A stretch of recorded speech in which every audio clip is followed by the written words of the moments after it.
এখন আবার বলছে মা ইলেকশন আসছে, আমরা হাজার হাজার বিজেপির নেতা পাঠাবো। আরে আইয়ে পধারিয়ে, আসুন বসুন, বাকিটা বলছি না, চলে আসুন।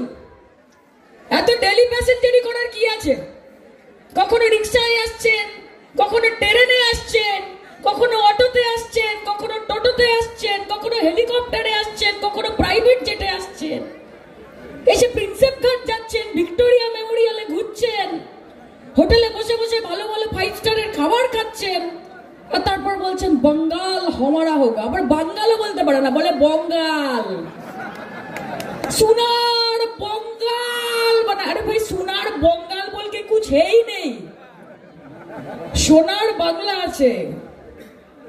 যে সোনার বাংলা বিজেপির পাখির চোখ হতে পারে, কিন্তু পশ্চিমবঙ্গের মানুষের মমতা বন্দ্যোপাধ্যায় হৃদয়ের টুকরো, এটা কোনো পাখির চোখ নয়।